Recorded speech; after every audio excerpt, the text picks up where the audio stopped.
Just to start this off, a wonderful talk. Thank you. I was thinking about the word queer and your discussion of, through Judith Butler, of woman and man not being the subject of either masculinity as a discussion or feminism and so on. And I was thinking about it because it's interesting. There isn't a queer subject, right? And so its very terms have to do with not producing a subject, but queer acting as a kind of verb to queer something, or an adjective, queer theory. But I was wondering if you would comment on that. I mean, maybe this isn't even the right way to articulate it, but there is something about the whole philosophy of queer theory, right, that does sort of make that move around that issue. Right.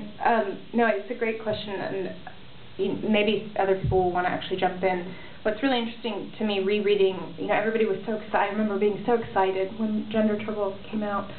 But then it actually got quite misinterpreted at first. This idea, kind of the operational ideas of getting around gender, got away from, I think, some Butler's, this is fine actually, main questions. But she, in an interview that I read recently that happened just a few years after it came out, she said that people started coming up to her and saying, wow, it's so fantastic.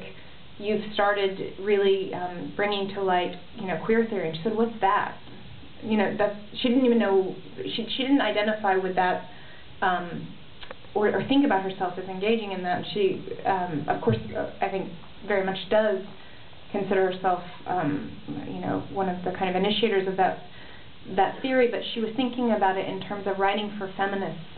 And so I think the idea of the subject that maybe now, and I think in the current generation, like people younger than me, are navigating this idea of a queer, not a non-subject, but a kind of, I mean, it's funny, I think you said verb, and I think there's also kind of adjectives and adverbs, but then the question of is there an empty subject position becomes really interesting.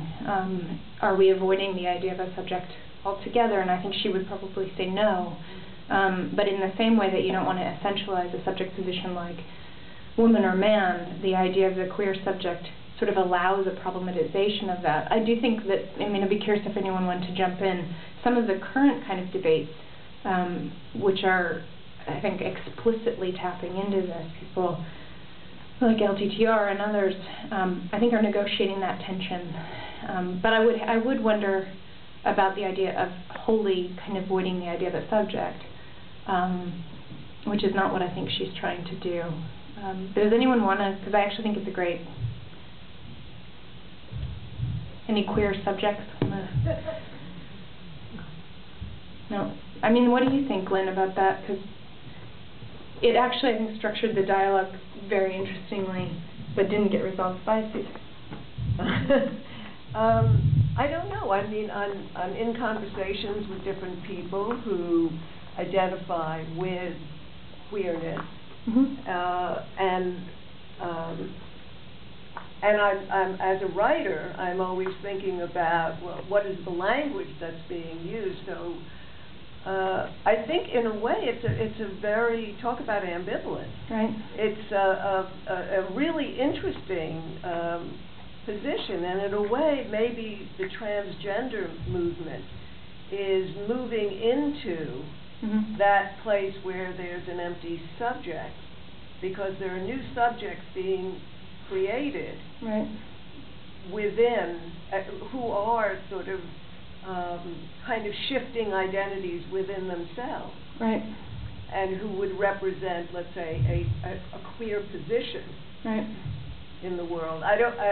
It's a hard one. I think about it. I'm just very curious about it. Julia, yep.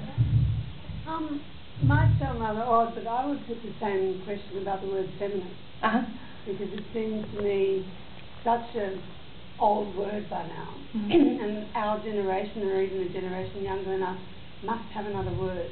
I mean, I remember when Carol Armstrong did this conference 10 years ago, and Molly Nesbitt was giving the keynote speech, and I talked to her about what she'd say. I said, can you say the word feminist?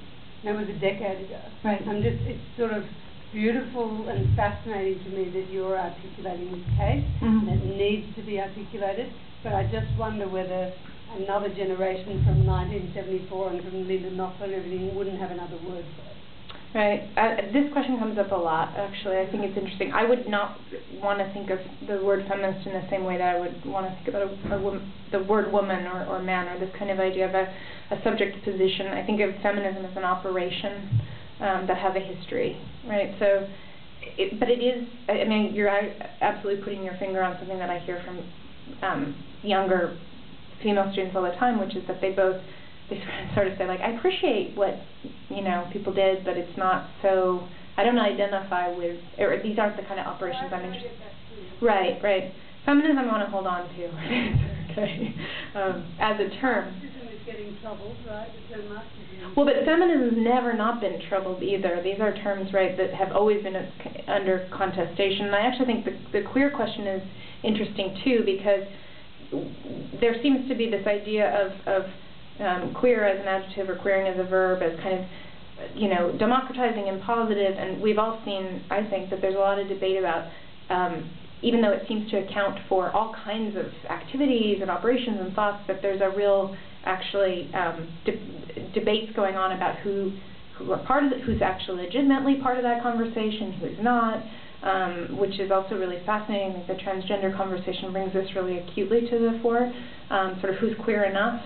I mean, certainly today I was reading in the paper about Obama, sort of, what did he say, that he's starting to realize that his position was too conservative, and sort of kind of wanting to overturn the 1996 Marriage Act, but in this way that I think we need to be suspicious of, in the sense that, does gay marriage, whatever one's ideas are, and this, I think everybody has legitimate positions on this, but does that actually grant more kind of freedom, or does it actually just continue to gather in certain kinds of activities that 10 years ago weren't considered okay, but now can be considered okay, probably as long as it looks like you're monogamous and you're going to be committed to each other forever and there's no sort of wandering third term or whatever. So I think this question around the extension of certain kinds of terms is really fascinating, and I just did we were talking about this feminism, well, you were there too, day of panels that I did with Julia Bryan-Wilson for CAA. Well, you were there too, being a very good participant, but it was these packed days that none of the people on these panels, I think, agreed on what the term feminism meant at all, generationally, ideologically, intellectually, materially, and there's something fascinating about that to me, that I'm not sure I want to let go of, but I also totally take your point that it divides a room, in the way that if you say you're a Marxist or a socialist, but maybe the dividing room factor is something we should hold on to. I'm not sure. Yeah. It's the is versus the ism, because if you can think of feminism or Marxism or any other ism as a philosophy or attitude or approach or methodology, but when you're talking about the is, then you're talking, it's an individual position, a subject position in relationship to this. And if we could move feminism away from woman and away from no, not enough, because when young men and women reject, say, I can't be a feminist. I mean, a feminist is an old thing, but the question of supporting something like feminism could be different. Well, at Johanna's feminism conference, there was gay speakers who were saying they were feminists. Or gynophiliacs, actually, was one word, fascinatingly enough. That's true. I'm just wondering why Johanna, in her generation, which is even a bit younger than me, chose the word feminism. So she obviously did with beautiful political force, and her work is all about that. but why? It's like queering the term feminism, choosing it at this time. I think, funnily enough, you know. So why would, I mean, you're not Judith Butler's generation.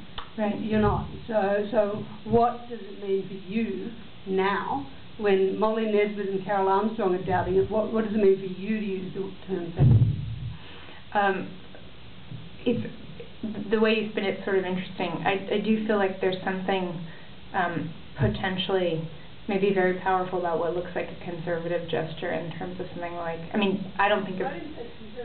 No, but when people say, why do you hold on to this term, it's like, well, it's this consolidated space of contradiction that we already have many decades of sort of fight around, and not gynophobia. But it's interesting also, this paper was meant to talk about, though I do call myself a feminist and I talk about it pretty openly, part of it is so that there can immediately be a kind of jumping off point into the conversation of how politics even get articulated these days.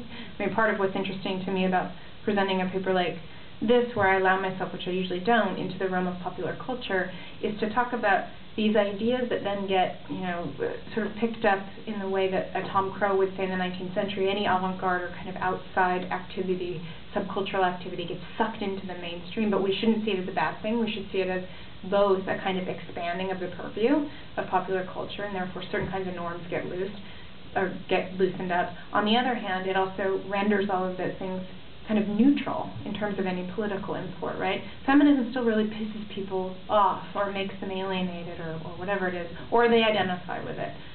Maybe that's a good thing. But with Butler in particular, what's interesting is, I didn't have time to talk about this, her current work, and I think that of a lot of the feminists of that generation that I'm really interested in, basically say, I'm not going to write about feminism explicitly anymore, I'm going to write about things like war, right? And that is always about feminist inquiry, right? So the way that we could think about all kinds of current events, but that all of those kind of inquiries into violence, aggression, certain kinds of psychic makeups, make it clear that feminism is totally crucial, but it doesn't have to always be named as such. I mean, the thing about this material that's interesting, and I probably took a risk that I'm not sure pays off, is maybe it looks really dated to talk about gender trouble now, but it's what was happening. It's interesting to me that looking at, I'll back up and say, when I talk about post-structuralist theory informing, say, Sherry Levine or Cindy Sherman, that's very fresh in terms of art history. People are really interested. Well, it was fresh until about a year ago now, starting itself to feel like it's covered terrain. But what then happened to these sort of translations and mistranslations of post-structuralist theory outside of kind of aesthetic effects that the artists sometimes actually really disagree with in terms of the descriptions, but in terms of the social sphere, and it was really about politics, right? Like, there was a reason people were reading Irigaray in the late 70s and early 80s. There was a reason why, you know, Foucault's, the conversations around Foucault were being had, and it wasn't just, it was about subject positions, and it ended up going into the direction of identity politics that I think a lot of people get really nervous about, and I think going back to those discussions lets us see that some of the kind of not so good effects of identity politics are still with us, which is maybe why the questions around feminism seem still urgent to me, that feminism is not about the subject of woman, it's about something else. So I don't know, this, yeah.